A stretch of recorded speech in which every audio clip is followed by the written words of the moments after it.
Hey, Ecamm fam, welcome to sunny Edinburgh, where I have been playing about with this concept of active speaker in Zoom, whereby all of my guests are in black and white and the active speaker is in colour. So in this particular scene, I would actually be in black and white in just one of the circles, along with all of my guests in black and white, and then whoever was the active speaker would pop in colour in the centre speaker. And I'm really just doing that by changing the colours in the camera switcher. So I've just set them to black and white for each of the placeholders for the guests on the scene. So it's not really doing anything particularly clever, it just looks like it is. It's the illusion that you're turning into colour when you jump onto the centre screen. The fact is that they're black and white in all of the different guest placeholders and just colour in the centre, so it looks like that, and it focuses you on the main speaker in the centre. Now when you are doing this in Zoom, there's a bit of sort of housekeeping really, and that is that you need to make sure that you ask your guests to unmute and then come on to the active speaker area. So you might say, hey Neil, do you want to unmute and answer that question? Hey John, do you want to unmute and ask a question? So that is something you'll need to do, because the active speaker mode in Ecamm is super sensitive. I was on the other day and Neil accidentally touched his microphone and immediately jumped into the active speaker location. So unless you want people sneezing and coughing in the active speaker mode, then you're going to have to do the housekeeping, which is basically going around and telling everybody to unmute and then come onto the scene in the active speaker placeholder. So I've kind of designed a profile around this, which will be free to download from the Spring Profile site. It's got a number of different backgrounds in it, so I'm just going to walk you through a couple of different backgrounds. They're all just slightly different, a variety of, I suppose, on different themes, but the same concept for each of them, whereby the active speaker is in the centre. Now the way that I've configured it, as your speakers come in, they will sort of, I guess, go out the way. So the guests 1, 2, 3 and 4 would be the circles that are closest to me, and then the further away guests are the later ones in that list, so 6, 7, 8, 9, etc. So when they're coming in, they won't all come in at once if you don't have all the guests, or you can just go and switch those cameras off if you want to have less guests. So up to you really from that perspective. There are a few settings that you want to have a look out for in the preferences area, and it will be up to what you want the behavior to be. So in preferences under Zoom in Ecamm, there's 3 different tick boxes you need to look out for. One is the make me an active speaker under camera A, which you probably want to tick in this particular scenario, so that you appear on the screen and will appear into the active speaker window when you speak. So tick that one on. There are also 2 other ones which are to allow people in automatically and to assign placeholders automatically.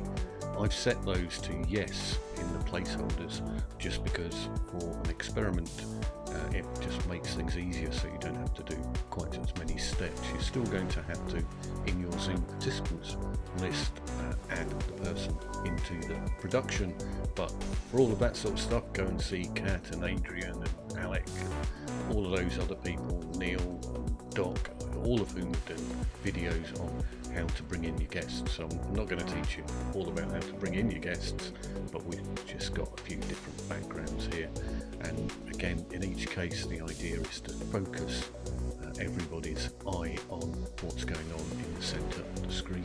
So a number of different ones in the profile to choose from, and then at the end of the profile I've actually got a couple of other ones which I've called multi backgrounds, and we'll go and have a look in live demo mode in a minute.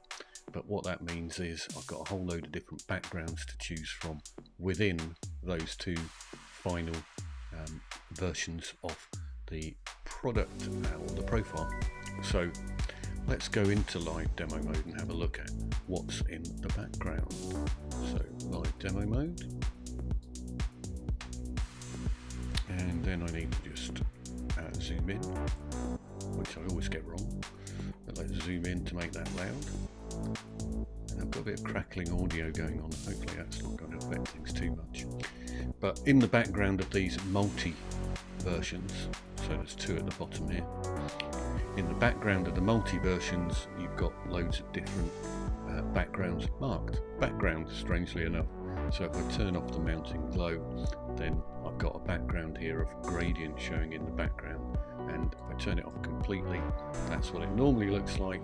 And then I can choose to add in any one of these backgrounds that I've got here, and I've also got a little blur filter there, so I can turn the blur up or down if I really want to turn the blur up and down. And I'm just going to pause the recording for a second while I sort out my audio. I'll be back in a minute. Okay, I'm back. I sometimes have some crackling audio issues, which is infuriating, but it happens, so it's happened in the recording today. So on the right hand side there, I was just showing that there's a variety of different backgrounds that you can play about with and bring on or not as you wish, so it depends upon what you're looking for really. But they're all there to go and have a play about with, and oddly enough you can actually blend one or two of them together. So if I bring on that mounting glow again, there's one called gradient there, if I bring on gradient and mounting glow together, I kind of get a duplicate effect, but it looks quite interesting. So that principle you can do with any of them. You can overlay any of them, so I'll get rid of mounting glow and bring in this one here. Then that's brought in that combined with the gradient. If I turn the gradient off again, then that disappears.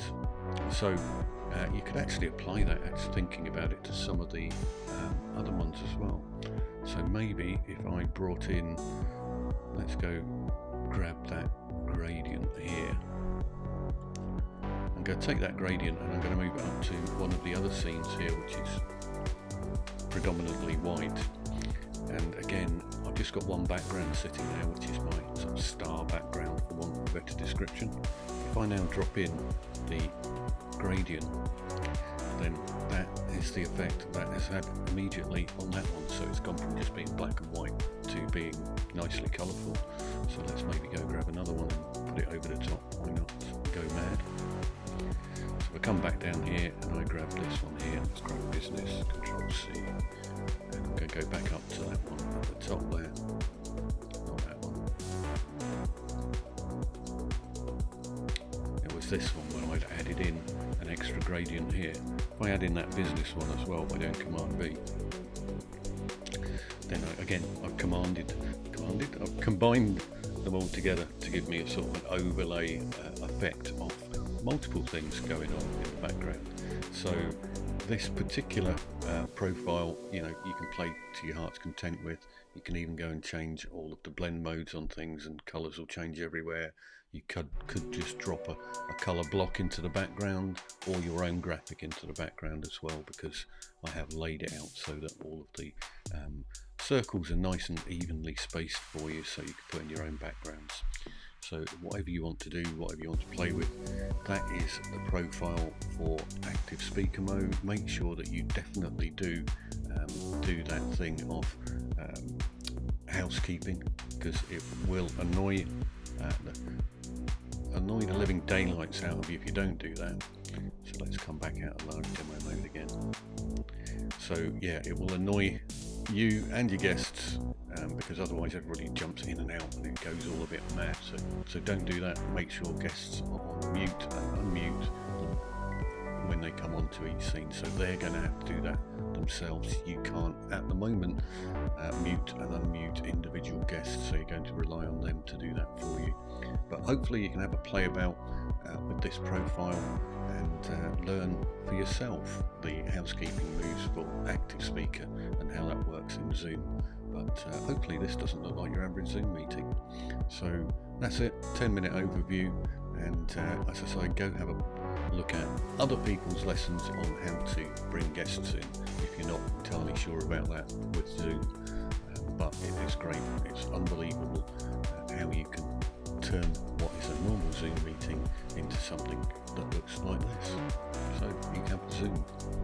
I'm off to watch the soccer very shortly, or at least in an hour.